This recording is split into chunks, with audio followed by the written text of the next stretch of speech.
the honoured mould wherein this trunk was framed. And in her hand the grandchild to her blood. But out affection, all bond and privilege of nature break. Let it be virtuous to be obstinate.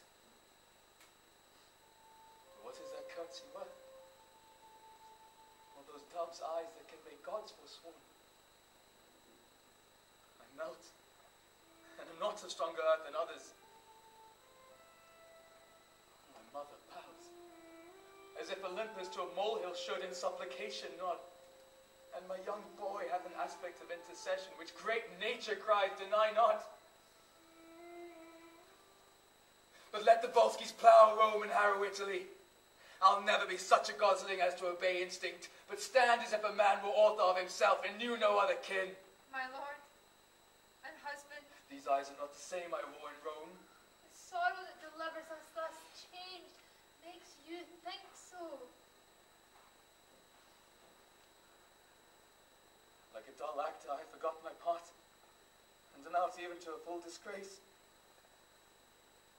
Best of my flesh, forgive my tyranny, but do not say for that, forgive our Romans.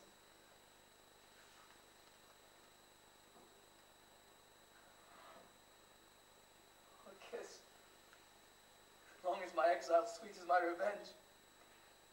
Now by the jealous queen of heaven, that kiss I carry from thee, dear, and my true lip hath virgined it ever since. Gods, I prate, and the most noble mother of the world leave unsaluted. Sink my knee in the earth. Of thy deep duty more impression show than that of common sons. Oh, stand up, blessed. There's no softer cushion than the flint. I'll kneel before thee, and improperly show duty as mistaken all this while between child and parent. What is this? Your knees to me, to your corrected son. Then let the pebbles on the hungry beach fill up the stars.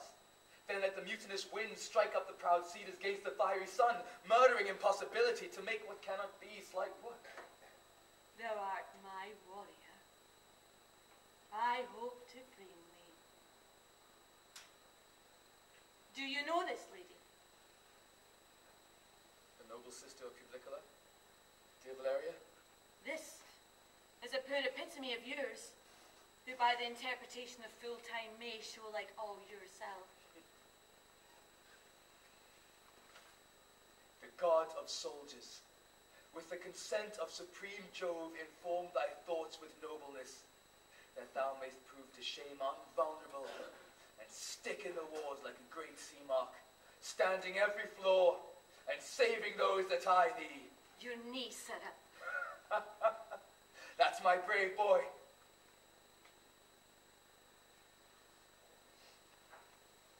Even he, your wife, this lady, and myself are suitors to you. I do beseech you peace. Or if you'd ask, remember this before. The thing I have forsworn to grant may never be held by you denials. Do not bid me dismiss my soldiers, or capitulate again with Rome's mechanics. Tell me not wherein I seem unnatural. Desire not to allay my rages and revenges with your colder reasons. No more. No more. Thou hast said that you will not grant us anything, for we have nothing else to ask but that which you deny already. Yet we will ask, that if you fail in our request, the blame may hang upon your hardness. Therefore hear us. Aufidius and you Volscians mark, for we'll hear naught from Rome in private. Your request.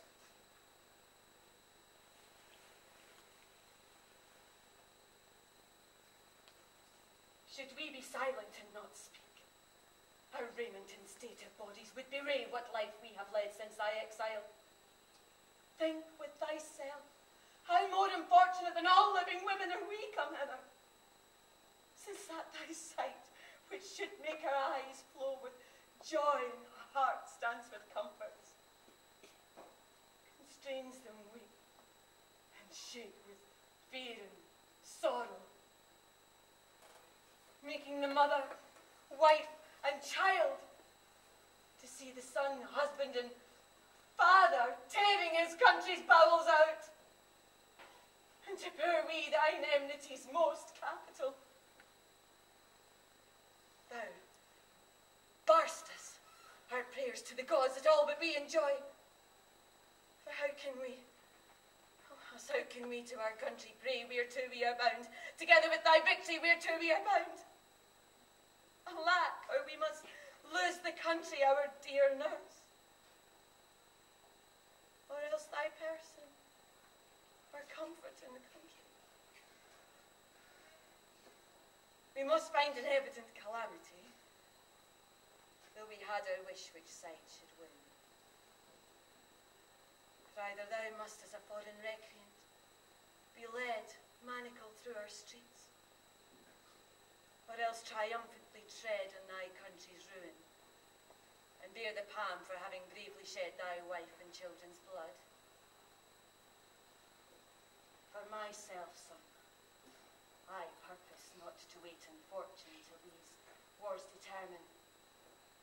If I cannot persuade thee to show a noble grace to both parts, than to seek the end of one, thou shalt no sooner march to assault thy country than to tread.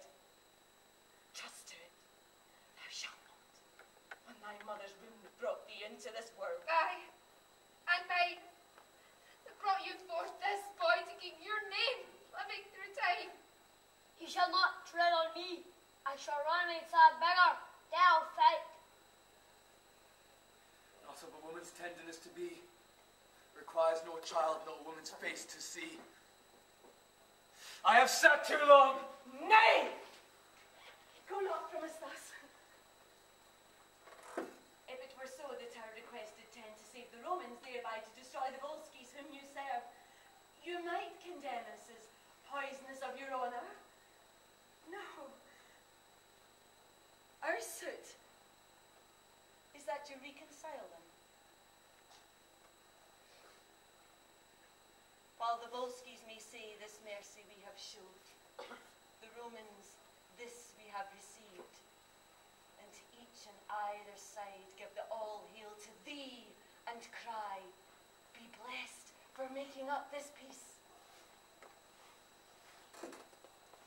Thou know'st, great son, the end of war is uncertain, but this is certain, that if thou conquer Rome, the benefit which thou shalt thereby reap is such a name, whose repetition will be daubed with curses, whose chronicle thus writ, the man was noble, but with his last attempt he wiped it out, destroyed his country, and his name remains to the ensuing age abhorred. Speak to me, son.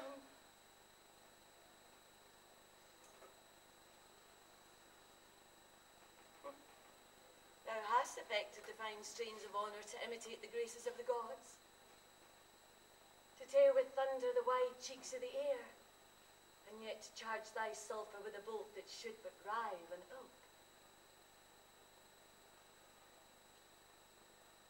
Why dost not speak? Thinkest thou it honourable for a noble man still to remember wrongs? Daughter, speak you! He cares not for you. Thou hast never in thy life showed thy dear mother any courtesy, when she, poor hen-bond of no second brood, has clubbed thee to the wars and safely home, laden with honour.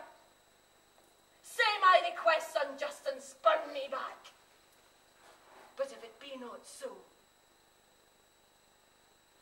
thou art not honest, and the gods will plague thee for having restraint from me the duty to which a mother's part belongs. He turns away.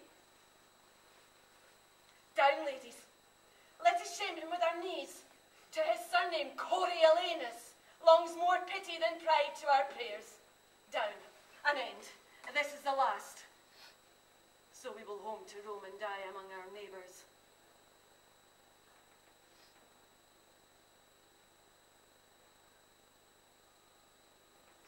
Nay, beholdst.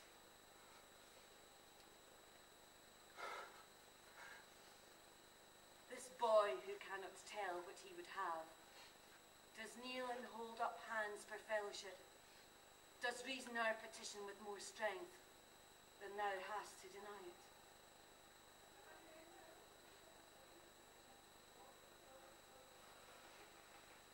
Come, let us go. This fellow had a devotion to his mother. His wife is in Coriolanus and his child. Like him by chance. But give us our dispatch. I'll be hushed until our city be afire. Then I'll speak a little.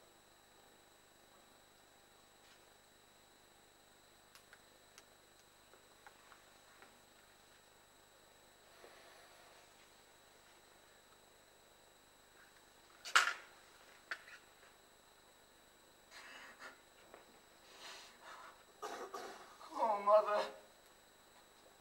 Mother. What have you done? Behold, the heavens do open, the gods look down, and this unnatural scene they laugh at. Oh, my mother. Mother. Oh, you have won a happy victory to Rome. But for your son, believe it. Oh, believe it. Most dangerously you have with him prevailed, if not most mortal to him.